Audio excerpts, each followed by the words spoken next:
आई तुळजाई, दर वेळेला आम्ही सगळे मिळून तुझ्या पूजेला यायचो. खरं आज माझ्या घरातली ती माणसं ज्यास मी माझं सगळं जग मानतोय ती माझ्या बरोबर नाही. आई, ती जिथं कुठं असतील तिथं त्यासनी सुखात ठेव, त्यांची रक्षा कर, एवढीच तुला प्रार्थना बाई.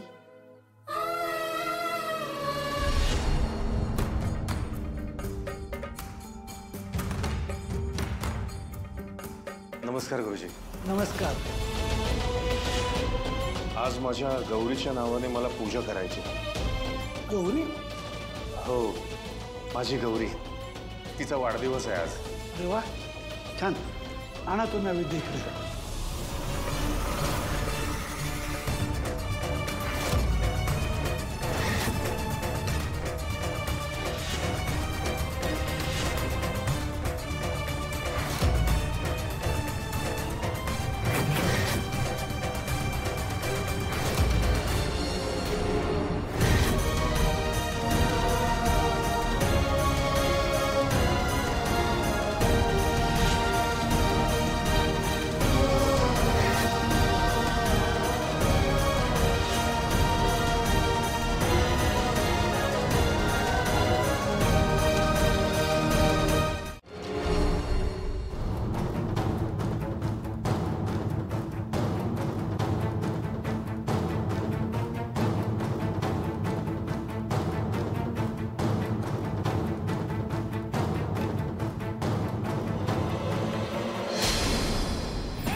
क्वेश्चन पेपर तुझ्या समोर येऊ दे, मग कळेल तुला, idiot.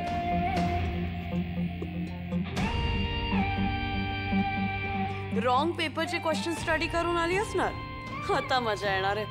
Wow, I am so excited तुझा रडका फेस बघायला.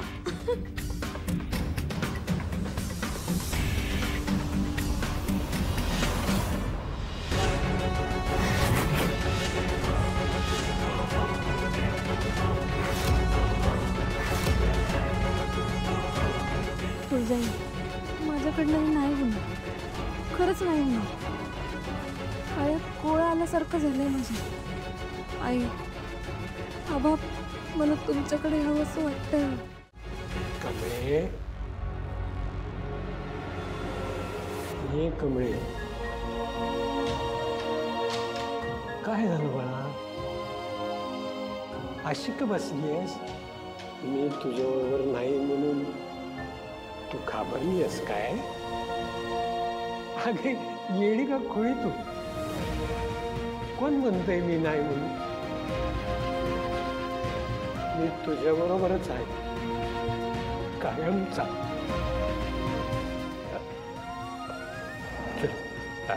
परीक्षेची वेळ झाली आहे. हा, डोळे पुसू. आणि आपल्याला अख्खा पेपर लिवायचा. आबा, माझ्यात ताकदच नाही, हातच लिवणं झालंय, मला नाही जमत. काय? कोण म्हणतंय असं? आमची मोहित्यांची कमळी, ती असं कधी बी बोलणार नाही. अगं लेकरा, आपलं आयुष्य असंच असते. कधी दुःख येतं, कधी भीती वाटते, कधी आपल्या वाट्याला अपमान येतो. पण किती बी संकट आली तरी जो निजड्या छातीनं त्यांच्या समोर उभा राहतो तो मराठी माणूस.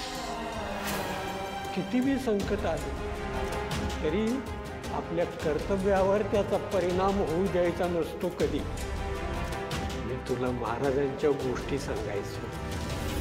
अगं, दिल्लीच्या बादशानं महाराजांनी नजर कैदीत ठेवली होतं, पण तरी महाराज धीरानं आणि हुशारीनं तिथनं निसटले आणि स्वराज्यात परत आले. तू त्यासनी आपला आदर्श मानतीस ना? मग घे ती शाईची तलवार आणि कर सुरुवात लिवायला एकदम फास्टात. जय भवानी. म्हणजे मी म्हणला मी त्रास देतोय का तुम्हाला? अहो नाही सर, तसं काही नाही. Not at all. अरे वा गुड. मग कसा होता पेपर? हो एक नंबर सर. मी त्रासचा पेपर लिहिलाय डिक्ट कवळी सारखा. म्हणजे नाही म्हणजे मला बी लय भारी गेला आणि कमळीला बी. हो होय सर. अहो लय भारी पेपर केला बघा. आता बघूया पुढे काय होतं. नाही मला माहिती होतं तुला पेपर चांगलाच जाणार. बरं मग आता ट्रीट पाहिजे. हिरी काय असतंय ते? अगं म्हणजे पार्टी, मित्रांबरोबर बाहेर जायचं, खायचं प्यायचं, सेलिब्रेट करायचं. असं होय. चालतंय की. कमी चल की जाऊया. मिंगे हा ते येडे आहेस का ग जरा? त्यांनी नुसतं म्हणायचं उशीर तू लागलीच नाचायला. कमळे असं काय करायलीस? असं रुकाकीचा वाढदिवस आहे ना व. मग तो साजरा करायला नको. म्हणजे ह्यांचं काय ते टिरीक फिरीक आणि ते बी होऊन जाईल. त्यामुळे अगं लाईफमध्ये असा छोटा मोठा आनंद सेलिब्रेट करायचा नसतो. आता तू गावाकडे असतीस तर आई आणि आबांनी हा आनंद साजरा केलाच असता ना. होय. मग कुठे जायचं? कुठं म्हणजे आणि कुठं? अशोका हॉटेल. शोका हॉटेल? अगं आय एम सॉरी पण तुला थोडं एक्सपेन्सिव्ह होऊ शकतं ते. तसं हाय माग. पण आपण कुठं रोज रोज सेलिब्रेट करतोय. जाऊया. नाही तसं नाही. तू म्हणशील तिथे जाऊ आपण, काही इश्यू नाही. सर तुम्हाला ट्रीट पाहिजे की नाही? मग अशोका हॉटेललाच मिळणार. ओके ठीक आहे. भेटू मग 8 वाजता. चालतंय. बाय. बाय. Bye bye.